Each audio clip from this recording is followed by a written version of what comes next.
So let's talk about how to survive a cult. My name is Amber and I grew up Amish. We were actually Mennonite, but a lot of people think, Mennonite means you had electricity and you had, all of these more liberal values. That's not true. A lot of people don't really understand. See if I can find some pictures and pop them up on the screen of the things that we wore and like how the lifestyle operated.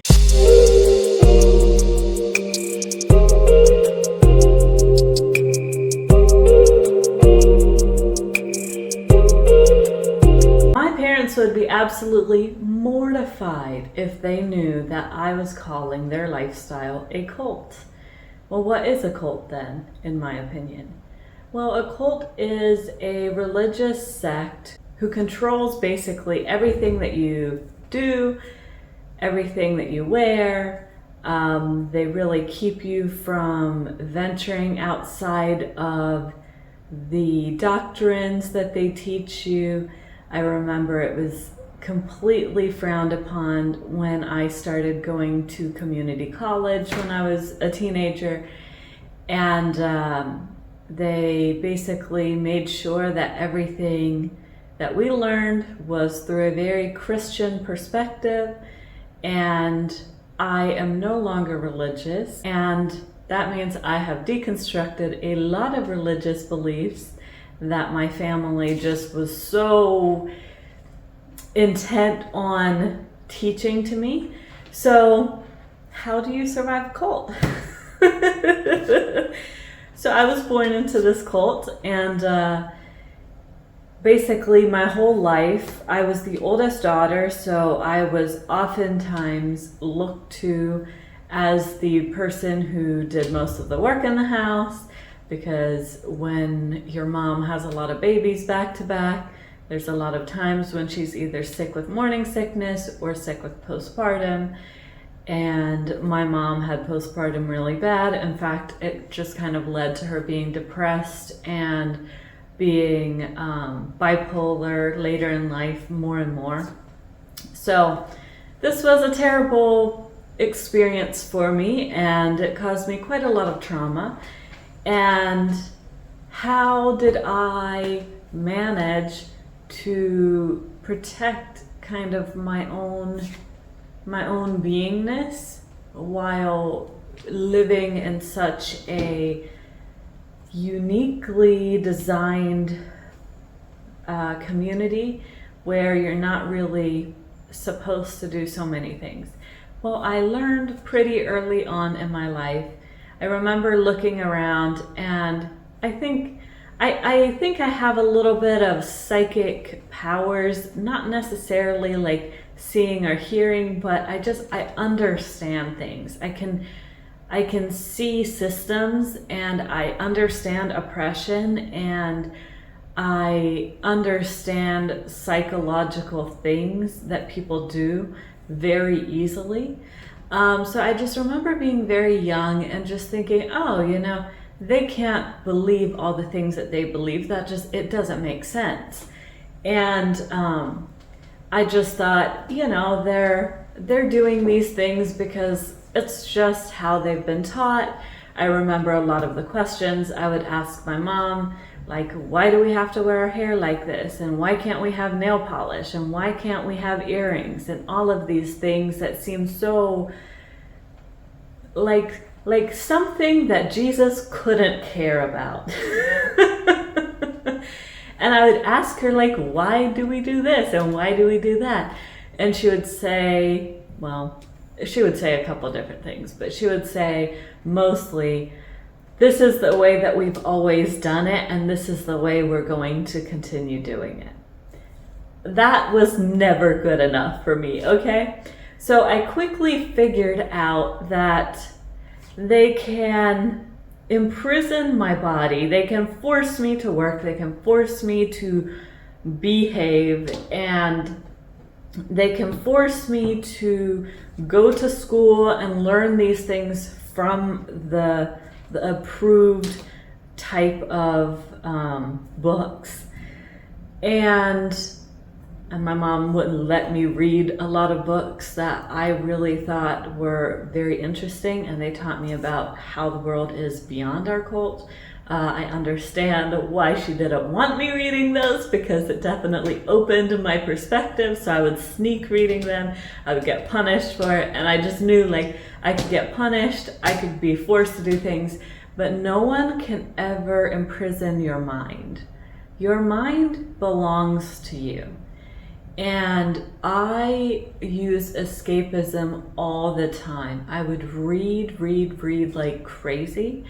I would also just, whenever I didn't have work to do or I had a moment to myself, I would go outside and spend time in nature. I would spend a lot of time imagining things, and kind of like I would make these little fairy like homes and in the forest and stuff, and it was just really fun. I would play with the moss and play with the bark and just kind of imagine that I was creating stuff for little fairies. And I would read a lot of books, and I would imagine like being able to wear clothes that weren't the Mennonite clothes one day. I'll see if I can find some pictures and pop them up on the screen of the things that we wore and like how the lifestyle operated. But I just knew there were limits to the control they had over me.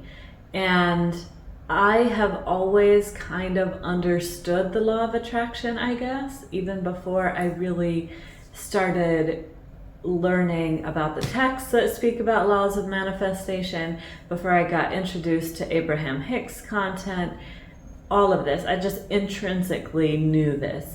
I've always had a very intuitive, a very strong intuition to guide me, and I'm very grateful for that, because the people around me were not necessarily wise enough to guide me in a way that was good for me. So when I was young, like when I was like 8 or 9, my mom just had like horrible mood disorders, and she was just like, she'd be super sad one minute, super angry the next, and it was just insanely traumatic, terrible times for me, some of the worst times of my life. And I just kept doing the things that I had to do, but I would think about a better life, and I would just imagine like one day how nice it would be to have supportive people in my life, to have freedom to play, and things that I didn't get to do as a child. Like most children or most adults kind of fantasize about being kids again, because that's where they didn't have responsibility. I had all the responsibility as a child, and I remember like so many times when my siblings would get in trouble, I would get blamed because I was supposed to be an example for them, and it was just horrible. And this is not a therapy session, so I don't need to go into all the details, but it was pretty terrible stuff. And it always pushed me to escape from that lifestyle even more. Like I would just try not to tap into that life, the real life that I was living, and I just would read books that I really loved. I would think about a life that I would love to live. I would think about girls who were not Mennonite, who, you know, they got like all these cute vanities, and they got cute clothes and dress up like princess dresses and everything. And I thought that was just such the coolest thing ever. And, you know, they would get to wear their hair in different ways. Some of them had color in their hair, and I was so inspired. I loved that so much. So, well, how did I go from living that life to living this life? Well, I did not actually have a concrete plan for how I was going to leave. I just knew that I was never planning to be Mennonite. And so when I was a teenager, like 15, 16, we had moved from Kentucky to Maryland. And so I had new friends and I had like new people all around me. And so I was basically getting to know everyone more closely. Like some of my cousins, I'd known them before, but now we were neighbors instead of living in separate states. And we didn't have cell phones, so the communication wasn't very strong. So we moved to Maryland. I had new friends, and I thought that we were all kind of on the same wavelength. Like we would read the People magazines. We weren't supposed to, but we were like trying to catch up with like celebrity gossip and trends and all these things. We would talk about clothes, we would talk about boys, we would talk about all kinds of non-Mennonite things. And so I just all thought we were on the same path of trying to leave, as in we were just not going to get baptized and eventually kind of leave the group. And the thing is, you're not baptized as a baby, you're baptized as an adult, but they still get you at 17 if you're unlucky. And I think, I mean, we can talk about ethics all day long, but I think it's just so much social pressure for a lot of people that they end up joining, and then some people feel in their hearts that that is the right thing for them, whereas some people get coerced. Other people are told, hey, you're going to get kicked out of the house if you don't join the church. So it really depends on like the strictness of your parents, whether or not you were forced into that path. I wasn't. My parents never acted like I had to go and get baptized, so I was really lucky in that way. But basically, if you're not baptized, you don't get fully excommunicated unless your family decides to excommunicate you. So depending what the circumstances are around you leaving, it depends like how your family is going to relate to you after that. So when I thought that we were all friends and we were all going to leave, I just wasn't thinking about it that much, and I just thought, when the time came, we would just go and like we would get married and leave the community and we'd start having our own life. And sorry, I have some windows open on the other side of the house, so it's making this door like make sounds. So I had this one friend and we would go salsa dancing, and I thought that was wonderful fun. Like I was, I think 18 and 19 around that time. And I would wear different clothes when we went out. Like we would put on our non-Mennonite clothes, we'd wear our hair down, and we would go out and pretend we weren't Mennonite. And that's actually how I met my husband. So I met my husband at the salsa dancing class, and he was just so interesting. But at the time when I met him, he was already engaged to another girl, so we were just friends. And he was telling me about all the places he'd lived, and I was just like, I'd lived in this cult my whole life, so I had a very limited understanding of like what the world is like outside of what my world was like. And so I was just so intrigued by all his stories, and I was just like asking him questions, and he was so non-judgmental. Like sometimes people will go, oh my God, you don't know that? And he never did that. And he would just ask questions about me in a non-judgmental way. And he would ask me about my dreams and about my goals in life. And we, Mennonite people, we only went to 8th grade, which is about 14 years old. We didn't have high school. And this was, of course, the private education, so how good it is really anyone's guess. It's not good. So I was intrigued because one of my other friends was in college. We had a community college right there. And I always thought it would be so much fun to go to college and actually learn things and get a degree. And I thought it sounded super fun, but I had no money. I had no resources in order to make that happen. So when I met Ruben, he was like, oh, well, I could take you to the community college. They're having an open house. You could walk through, you could see, we could go talk to the financial advisor, and we could see if there's any financial assistance that can be provided for you.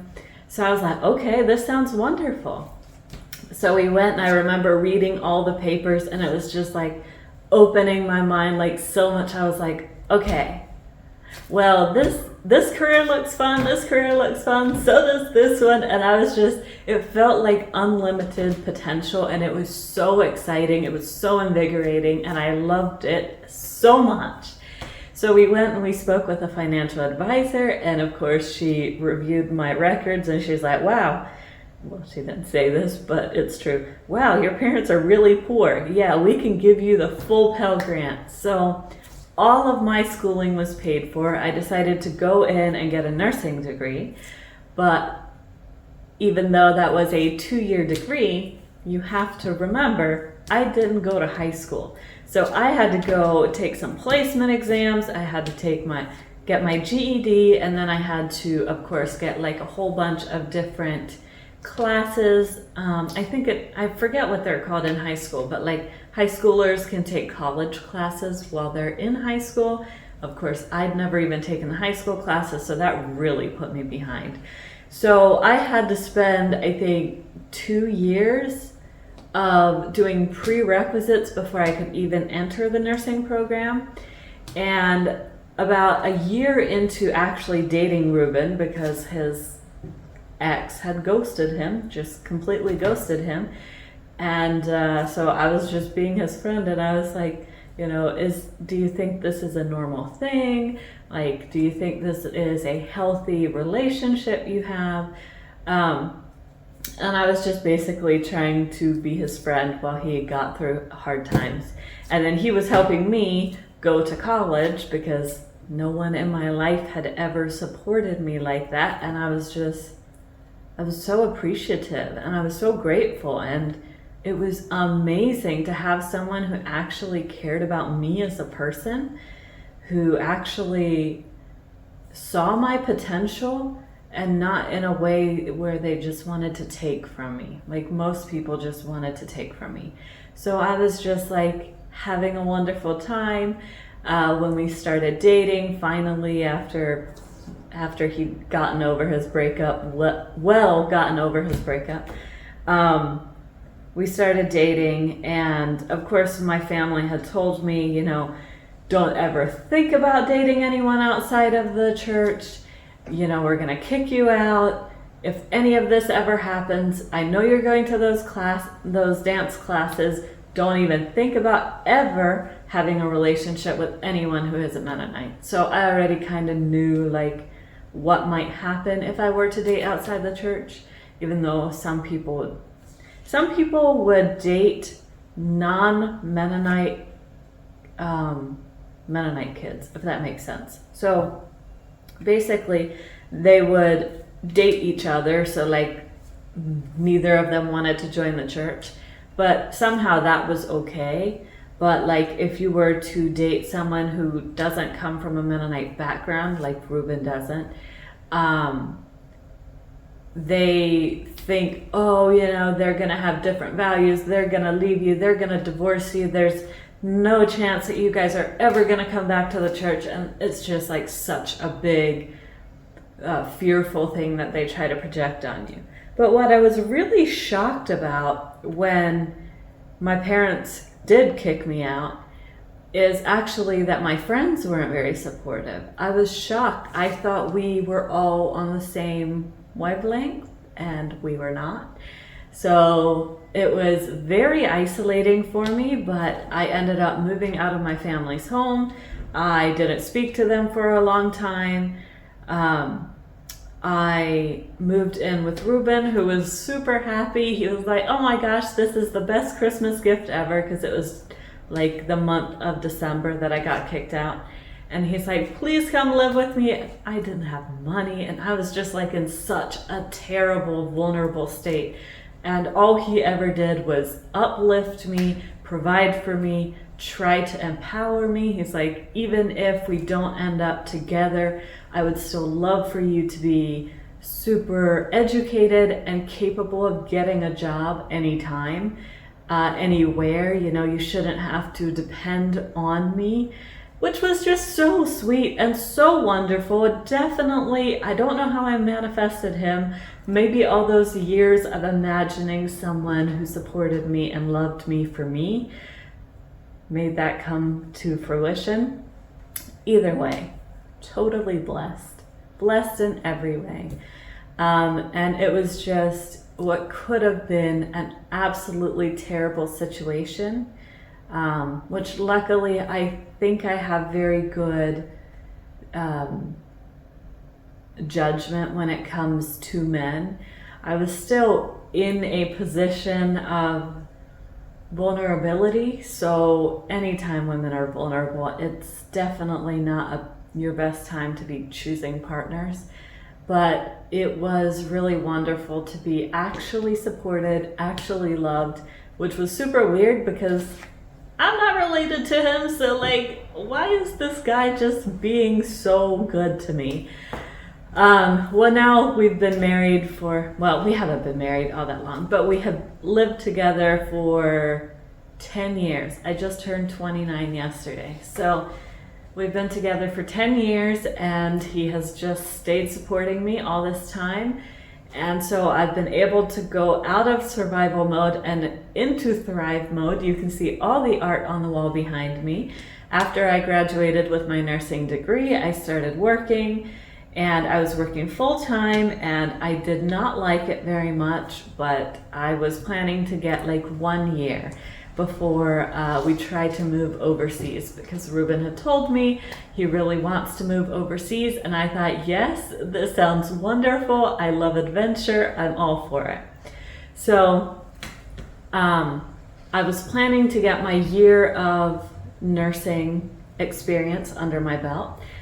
But surprise, surprise, in December of 2020, I got Heelys for Christmas. I told Ruben I had to have them. He needed to tell me, are you going to buy me these shoes or not? Because if not, I'm going to buy them for myself. Because now I have money, I'm going to play, I'm going to have the life that I've always wanted to live that is going to be super playful and super fun. Well, he got them for me. They were wonderful. They light up along the bottom. He even got light up shoelaces, and it was amazing. They were so fancy. So we went out to dinner, and then we went to Walmart because it was nighttime. I was working night shift at the time, so I was a night owl. And I was like, we're going to go to Walmart, and I'm going to coast around the aisles, and I am going to get good at using these shoes so I can look real sexy, like I'm just gonna slide around. Well, that was all great until I fell and I snapped my leg in 3 places, and I had to go back to my hospital where I usually work, and I had to have surgery, and everyone was like, it was those Heelys, wasn't it? Because I'd been telling everyone. I told everyone I'm getting Heelys, they're gonna be wonderful, I'm gonna take the wheel out, and I'm gonna come back to work, because remember, night shift. I'm gonna wear these at night with the blinky lights. It's gonna be the coolest thing ever. It's gonna be so much fun. Everyone was super excited. And in the hospital, like in the charts, we were on telemetry, so we were on the 3rd floor, but we can access the charts that say who's come into the emergency room. So you can see who's come in, what's their chief complaint, and you can kind of start thinking, okay, are they coming to my floor tonight? Should I be ready to admit another patient? So on and so forth. And I just went, they're gonna see my name and they're gonna see that I fell in my Heelys and I broke my leg, and sure enough, there were my friends from work and one of the doctors. She was like, "What are you doing here? Why are you here with a broken leg?" So anyways, huge, like just brake, screech, halt, U-turn, like my life changed dramatically. So all of a sudden, now I couldn't go to work, but I was still on night shift mentality. I still had all this energy because it's quite a physical job. So I went from working 12 hours every night to all of a sudden sitting on my couch. And I was bored out of my freaking mind, okay? Now, I had always been interested in painting. A year before I broke my leg, my mother-in-law had taken me to my very first paint and sip class. And I had a wonderful time. I was graduating soon, and it was just, the course load was too much. I couldn't afford to also paint. So here I am, leg broken, nothing else to do. It's wintertime, I can't be outside in my garden. So I started watching painting videos, and I started painting like crazy, and eventually, as you can see, I became an artist. After my leg healed, we moved to Italy, where we lived for 2.5 years, and then we moved to Japan, and now we've been here for a year. We're hoping to be here a couple more years. And now I'm a stay-at-home wife. I'm provided for in every sense of the word, and I get to play. And so what do I do with my playtime? Well, I love going to the gym. I love making art, so I'm very slowly building a business that hopefully can be very sustainable for my whole life. I have prints available of my artwork as well, because 3D art is a very different price point than a print. And basically, I am living the dream life that, my inner child dreamt of all those years. And I am just so blessed. And I'm so grateful to be out of that situation. It was just, it's hard to describe how grateful I am for everything that has led me to this life. So, yeah. I survived the cult, and then I was able to go through a lot of the healing once I quit my job as a nurse, because I really started unpacking all of the trauma that had happened to me, and it was just, it felt like a couple years of just like trauma gushing out of me and just needing to be addressed. And so it was kind of difficult for my years like following breaking my leg, and then because I was in so much pain also, so like the physical pain and the mental pain, and it was just so much, and I kind of felt like I was drowning a lot. So the art was a beautiful therapeutic thing for me to do. It was very playful, which brought more levity to my life, which was otherwise feeling just very dark and scary. And then when we moved to Italy, it was such a beautiful life, but it was so incredibly stressful living in Naples. And for the first time, I was just a stay-at-home wife. I couldn't work. I tried to get a job as a nurse, but there were no positions available. And so I was kind of forced into this stay-at-home lifestyle, and it was really difficult for me to come to terms with who is Amber when she doesn't have to earn a living, when she doesn't have to take care of other people, when she gets to just be herself. So I really did have to discover a lot of myself at that time.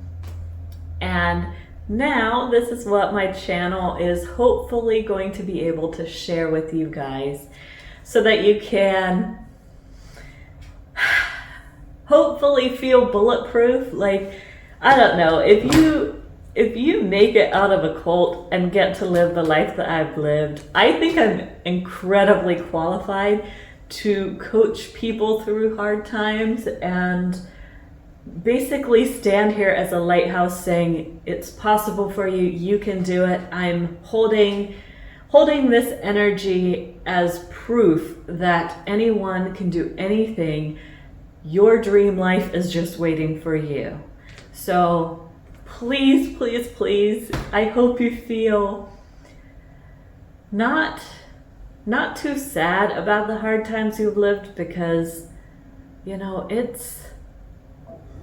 it creates so much of this rubber band effect. Like, the worse your life has been, the further you can go, because you know how much it sucks when your life sucks. You know how bad the pain is when you have all that horrible trauma. You know what bad is. So why don't you go chase what good is? Because I truly believe that the worse your life experience is, the more pleasure you have the space to hold. Now, yes, you do have to, there is a bit of a curve to kind of figuring out, okay, how can you begin to experience more pleasure? Because you want to be grounded, because if you're not grounded, then you just feel high. When I first started painting, I felt high all the time, and it was very discombobulating, because I was like, oh my gosh, where is all this ease coming from? It was very weird, and it made me feel extremely nervous. It was wonderful, yes, it felt good, but I didn't feel like I had the strength to hold all of this energy in my body. So I really had to learn how to create space within my body so I could hold the pleasure. So if you're not at your most pleasurable version of yourself yet, give yourself time. Try to increase how much pleasure you can hold whenever you are in just so much pleasure. I need you to actually sit there and hold it. Like, actually actively hold it.